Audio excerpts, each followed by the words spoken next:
Tapos na ang mahabang paghihintay ng mga Pinoy boxing fans dahil lumabas na ang susunod sa yapak ni Manny Pacquiao.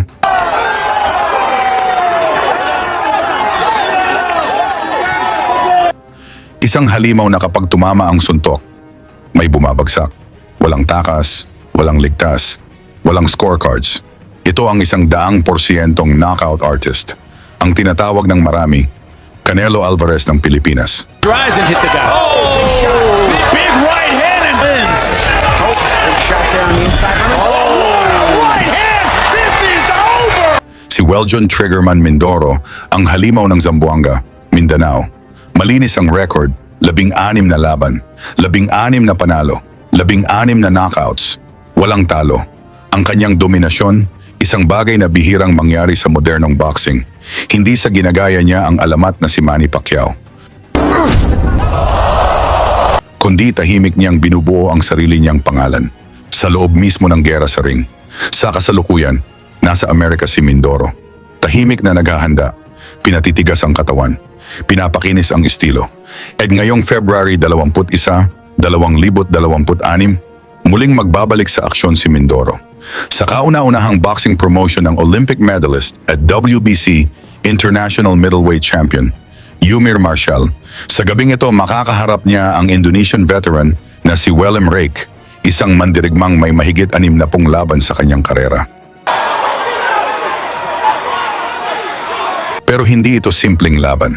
Isa itong rematch, paghihiganti ni Rake sa kanyang talo sa kanilang unang paghaharap, kung saan siya ay pinabagsak ni Mindoro. Upang mapatunayan ang lakas ni Mindoro, panoorin natin ang kanilang laban.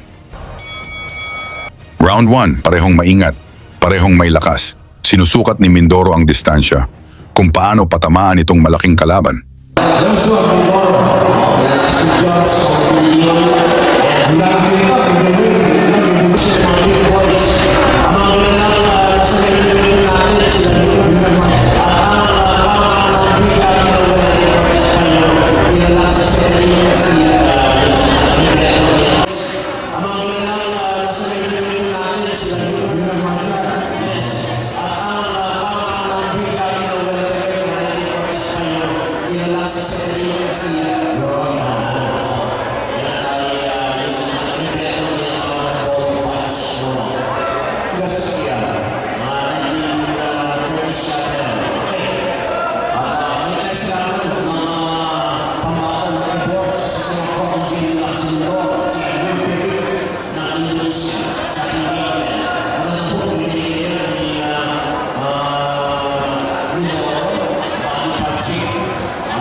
Round 2, nagsimulang pumasok ang mabigat na kamao ng Pinoy, ngunit matibay si Rake, pero ramdam ang panganib.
Dito na sumabog ang bangis ng halimaw ng Mindanao.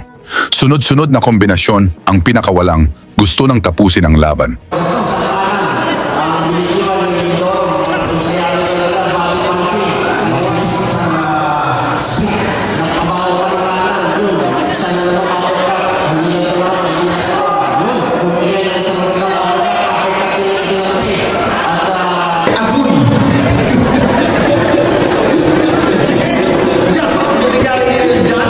Well done, Pati Wildan, Mindoro. Pangalawang atake pa rin. Sadya, pasok na pasok. Pero pinag-uapagay ang pati ng Indonesian fighter. Mukhang nakangiti. Indonesian fighter. Mukhang nakangiti si Richard.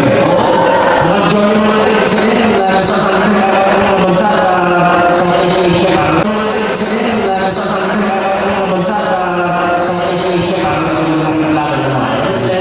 Hindi tayo sa mga sa ating boxing. Boom, now.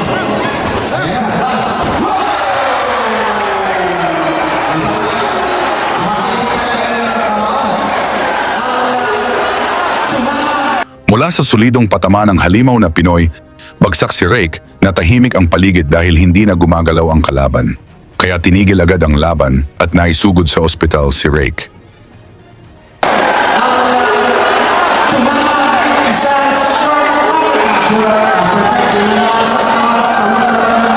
Isang malinaw na knockout victory para kay Weljon Mindoro. Isang babala ito sa buong middleweight division. At ngayon, mas malaki ang tanong. May tsansa ba na maging world champion si Mindoro? Siya na ba ang susunod na Manny Pacquiao? Ikomento ninyo ang inyong opinyon. Isama ninyo kung taga saan kayo para makita natin kung gaano kalawak ang suporta ng mga Pinoy sa pagbabalik ni Mindoro kontra Rake, February 21, 2026 sa Zamboanga.